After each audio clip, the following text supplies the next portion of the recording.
اور ہماری اکثریت ان کاموں میں لگی ہوئی ہے کہ دنیا دیکھے میں نے کیا کیا ہے. نیکی کر دریا میں ڈال، بچپن میں سنتے تھے، اب نیکی کر سوشل میڈیا پہ ڈال. جو کرنا ہے لوگوں کو بتانا ہے، جو نیکی ہے سب کو بتانا ہے. اپنے دل سے پوچھو نا کیوں جی چاہتا ہے کہ میری نیکیاں لوگوں کو پتا چلے. پتہ ہے اخلاص کی تعریف کیا ہے؟ علماء فرماتے ہیں what is the meaning of اخلاص. اخلاص اس کو کہتے ہیں کہ بندہ جس طرح اپنے گناہوں کو چھپاتا ہے اس طرح اپنی نیکیوں کو چھپائے. بتائیے نا، ہم اس طرح اپنے گناہ، کوئی ہے جو یہاں یہ چاہتا ہو میرے گناہ سب کو پتا چل جائے؟ کوئی بھی نہیں چاہتا.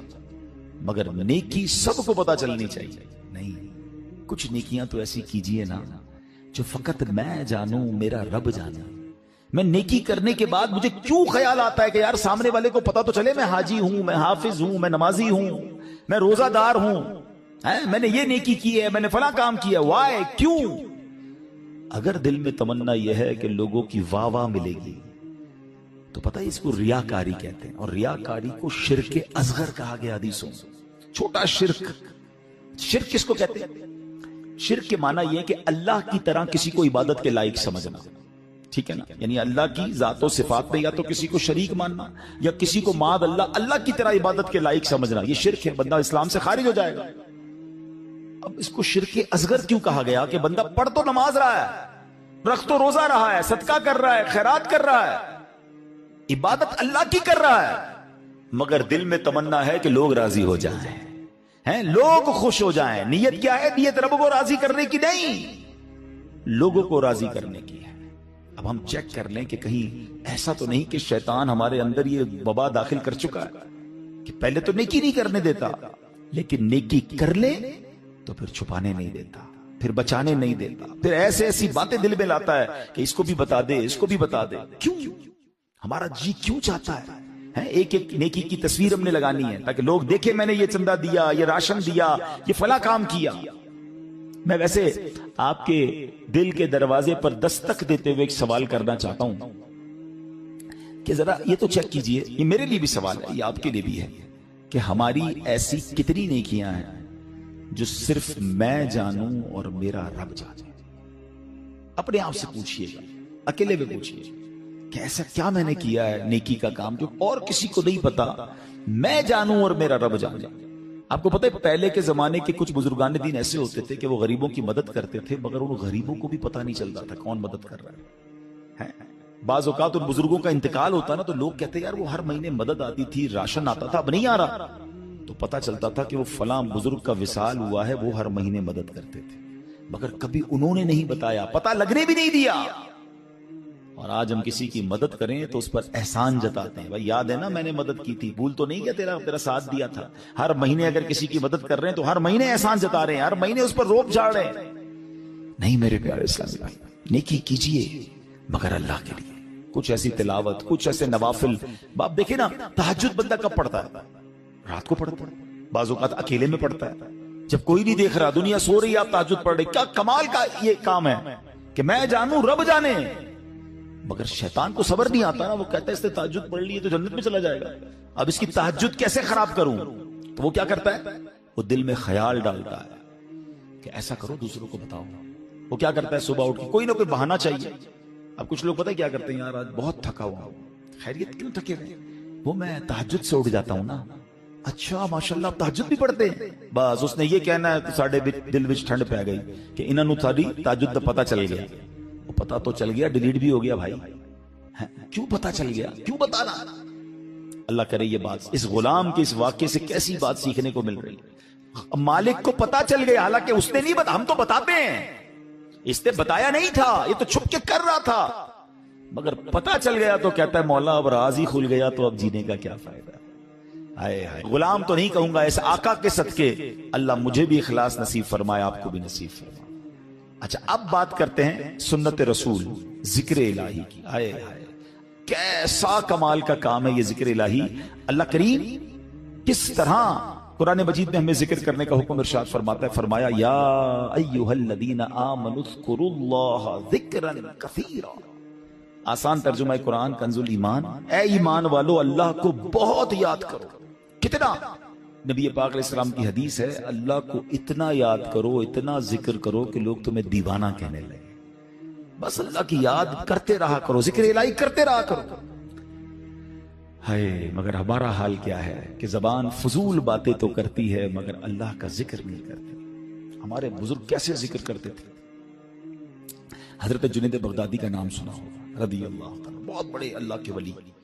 آپ کے بارے میں آتا ہے کہ آپ اتنا ذکر الہی کرتے تھے، ایک بار نائی کی دکان پر گئے مونچھیں ترشوانے کے لیے. تو نائی کہتا ہے حضرت تھوڑی دیر خاموش ہو جائیں ورنہ آپ کی ہونٹ پہ کٹ لگ جائے گا، میں مونچھیں کاٹ رہا ہوں، آپ ذکر کر رہے ہیں. وہ کہتے ہیں ذکر کرتا رہوں گا، تم اپنا کام کرو، ہونٹ کٹتا ہے تو کٹ جائے، میں نے ذکر نہیں چھوڑنا. اتنی دیر کے لیے بھی ذکر الہی نہیں چھوڑنا ہوتا تھا. ایک بزرگ تھے اور کبال کے بزرگ تھے، حضرت سری سکتی سے مروی ہے کہ میں حضرت جرجانی کے پاس گیا تو ستو دیکھے. وہ ستو پی رہے تھے، روٹی نہیں کھاتے تھے. تو میں نے کہا حضرت روٹی آپ کیوں نہیں کھاتے، ستو کیوں پیتے؟ وہ کہتے میں نے کیلکولیشن کی، روٹی کھانے میں اور ستو کھانے میں 90 تسبیحات کا فرق ہے. میں اگر ستو پیتا ہوں تو پیٹ پھر بھی بھر جاتا ہے، مگر میں روٹی کھاتا ہوں تو ٹائم زیادہ لگتا ہے. 90 تسبیحات میں زیادہ پڑھ لیتا ہوں، اس لیے 40 سال ہو گئے میں نے روٹی نہیں کھائی. یار کمال لوگ تھے، نیک تھے، پرہیزگار تھے، نیکیوں کا انبار تھا، مگر اور نیکیاں چاہیے. کیوں؟ ان کو پتا تھا نا اجر کیا ہے. آپ کو پتا ہے ذکر الہی کا اجر کیا ہے؟ ذرا مل کر کہیے سبحان اللہ، الحمدللہ، اللہ اکبر. کتنی دیر لگی؟ 10 سیکنڈ مشکل سے. 3 جملے کہے 10 سیکنڈ. ٹھیک ہے، 10 سیکنڈ میں آپ دنیا میں کیا کما سکتے ہیں؟ بغیر کھڑے ہوئے، بغیر پسینہ بہائے، بغیر کوشش کیے، بیٹھے بیٹھے 10 سیکنڈ میں 3 جملے کہے، کیا کمایا پتا ہے آپ نے؟ میرے نبی علیہ السلام کے سچے وعدے ہیں. جو ایک بار سبحان اللہ کہے جنت میں درخت لگا دیا جاتا ہے. ایک بار اللہ اکبر کہے جنت میں درخت. ایک بار لا الہ الا اللہ کہے جنت میں درخت. مجھے بتاؤ تو صحیح کتنی دیر لگتی ہے؟ آپ نے بیٹھے بیٹھے 3 جنت میں درخت لگا لیے. اچھا یہ تو چونکہ نبی پاک کی حدیث ہے ہمیں عمل کرنا چاہیے، لیکن دنیاوی اسکیم ہو تو آج اگر اعلان کر دوں کہ بھائی یہ فیضان مدینہ میں آپ سب بیٹھ جائیں، آج فجر تک